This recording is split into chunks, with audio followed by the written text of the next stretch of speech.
This channel does not promote any violent, harmful, or illegal activities. All content provided by this channel is meant for an educational purpose only. Baguiati উড়ালপুলের height বারে ধাক্কা সেনা বাসের ধাক্কায় height বার ভেঙে পড়ল app ক্যাবের বনেটের ওপর। অল্পের জন্য প্রাণে বাঁচলেন অ্যাপ ক্যাবের চালক, ক্ষতিগ্রস্ত হয়েছে গাড়িটি। রঘুনাথপুরের দিক থেকে বাগুইআটির উড়ালপুলে কলকাতামুখী লেনে ওঠার সময় হাইট বারে ধাক্কা মেরে আটকে যায় সেনা বাসটি।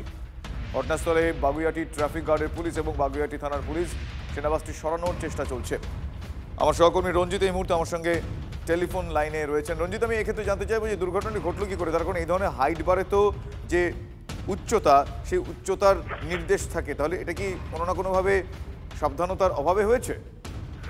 একদমই, দেখো শুভজিৎ, হাইট বারের একটি নির্দিষ্ট উচ্চতা থাকে, সেই উচ্চতা মানা হয়নি বলে এমনটাই কিন্তু আমরা বাগুইআটি পুলিশ সূত্র মারফত আমরা জানতে পারছি। এবং সকাল সকাল দুর্ঘটনা বাগুইআটির উড়ালপুলে হাইট বারে ধাক্কা সেনা বাসের, এবং এত দ্রুত গতিতে থাকার পরে অপর লেনের অর্থাৎ কলকাতামুখীর লেনে ধাক্কা হাইট বারের সেনা বাসের, এবং অপর লেন অর্থাৎ এয়ারপোর্টমুখী লেনের যে হাইট বারটি ছিল সেটি ভেঙে পড়লো অ্যাপ ক্যাবের ওপর, এবং অল্পের জন্য প্রাণে রক্ষা পেয়েছে অ্যাপ ক্যাব চালক, ক্ষতিগ্রস্ত গাড়িটি।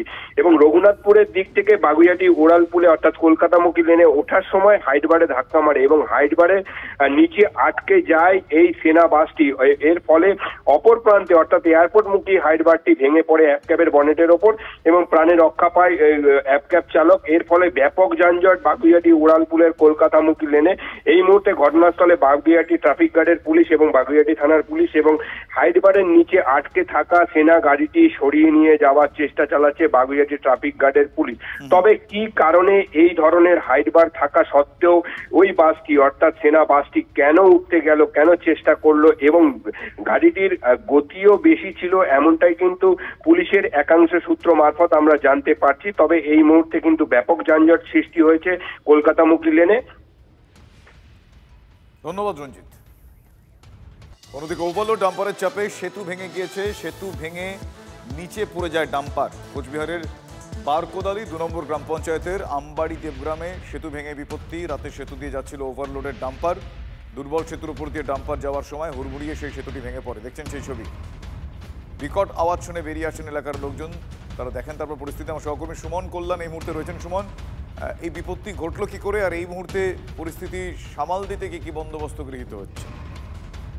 দেখো, গ্রামবাসীদের দীর্ঘদিনের অভিযোগ যে সেতুটি দুর্বল, অথচ প্রশাসনের পক্ষ থেকে কিন্তু এই সেতুটির উপর দিয়ে ভারী যানবাহন চলাচল দিয়ে আটকানো তার কিন্তু কোনো ব্যবস্থা নেওয়া হয়নি, এবং সেই কারণেই এই সেতুটি ভেঙে পড়ে। দিনের বেলা তেমন ভাবে ডাম্পারগুলো যায় না, কিন্তু রাতের অন্ধকার হলেই বিভিন্ন ডাম্পার যেগুলো বিভিন্ন কাজে রাতে কাজ করে সেইগুলো কিন্তু এর উপর দিয়ে যায়, এমনটাই অভিযোগ করেছে।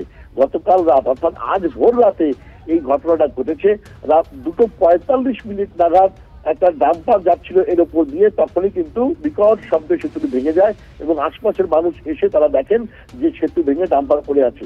স্বাভাবিকভাবেই এলাকায় যথেষ্ট ক্ষোভের সৃষ্টি হয়েছে প্রশাসনের বিরুদ্ধে, যে আরো বেশ কিছুদিন এই সেতুটা টিকতে পারত, চলাচল করতে পারতেন দুই গ্রামের মানুষ, কিন্তু এই প্রশাসনের উদাসীনতার কারণে কিন্তু এই ঘটনাটা ঘটেছে।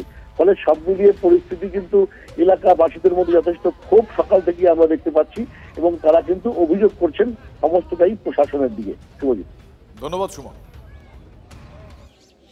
ব্রিজটা অনেকটা উইক, তো সঙ্গে সঙ্গে উঠে আসি, এসে দেখি যে ডাম্পার সহ ভেঙে গেছে।